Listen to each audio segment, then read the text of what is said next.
मैं एक छोटा सा डिपेंड कर लेता हूं यशवंत, जो आपका मूड ऑफ द नेशन है, बीजेपी के खाते में 16 सीटों का ही नुकसान हो रहा है, 303 से 287।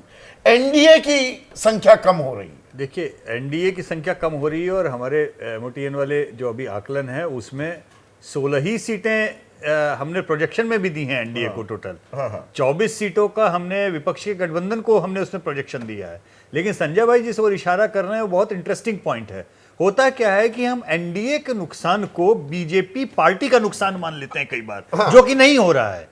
जैसे जो बात वो कह रहे हैं वो नुकसान कांग्रेस कर पाती है या नहीं, वहां पे अटका है 2024। जैसे संजय भाई ने अभी जिक्र किया बिहार का, सेम वही चीज महाराष्ट्र में भी लागू होती है कि महाराष्ट्र में कुल जमा बीजेपी की स्वयं की सीटें कितनी हैं और खुद उनकी जो स्वयं की सीटें हैं उसमें कितनी कमी आएगी। 23 थी। तो उसमें क्या 23 से घट के वो 10 हो रहे हैं या 23 से घट के वो 20 या 18 या 19 हो रहे हैं? एक चीज छोटी सी यशवंत जी से बिहार वाले भी समझना चाहता हूँ, जो जेडीयू का फिगर है वो कहां जा रहा है? क्या जेडीयू अपने को सस्टेन कर रहा है क्या? देखिए, वही मैं इंटरेस्टिंग बात कह रहा हूं कि अभी तक मैंने बोला कि अरिथमेटिक में अपनी जगह दिखाता हूं। अरिथमेटिक में अगर इंडिया अलायंस को वहां पर 24 सीट का हमारा आकलन आ रहा है आज की तारीख में, तो हम दिखा रहे हैं। लेकिन हम हर जगह पे, जैसे हम बीजेपी की प्रॉब्लम बता रहे हैं, हम इंडिया अलायंस की भी प्रॉब्लम बता रहे हैं। अभी वहां की बिहार की प्रॉब्लम मैं बता रहा हूं आपको क्या है।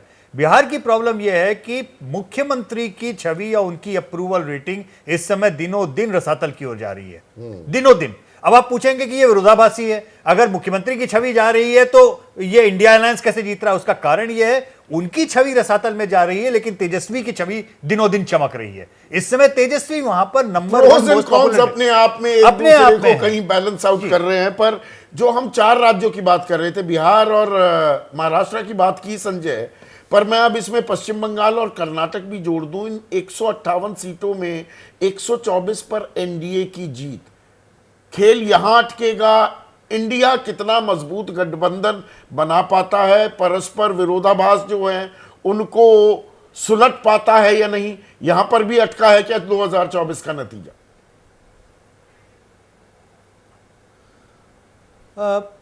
संदीप, देखिए, यशवंत देशमुख का ये जो नया सर्वे है उसमें बंगाल पे मुझे कुछ बात कहनी थी। ये कि देखिए, उन्होंने इस बात का जिक्र किया, वो समझा रहे थे दर्शकों को कि कैसे परस्पर विरोधाभास है पार्टियों के बीच में।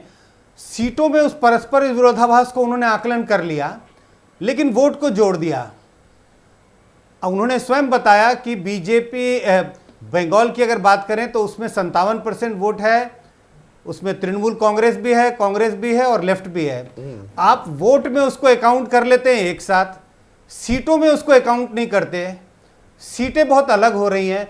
तो ये जो आप वोट शेयर और सीट दिखा रहे हैं बहुत भ्रमित करने वाला है दर्शकों को। नहीं, मैं एग्री करता हूं संजय भाई, आप जो कह रहे हैं, लेकिन वही बात है कि वो 40 और 42 का भ्रम जो हो रहा है वो इस कारण से, क्योंकि सब लोग कह रहे हैं कि भाई अंत में जोड़ा तो वो इंडिया के ही खाते में, इंडिया अलायंस के ही खाते में जाएगा। जैसे ही घड़ी का काटा दोपहर 2:30 पे आए, बबीता जी का दिल सास बहू साजिश के लिए मचल जाए। और ये है इनकी बहू, पूरे दिन ऑफिस की टेंशन हो जाए गॉन जब ये करें अपना फेवरेट शो फ्री टाइम पे ऑन। इनकी तरह आप भी देखें अपना फेवरेट शो अपने टाइम पर और डाउनलोड कीजिए एबीपी लाइव ऐप अपने स्मार्ट टीवी पर।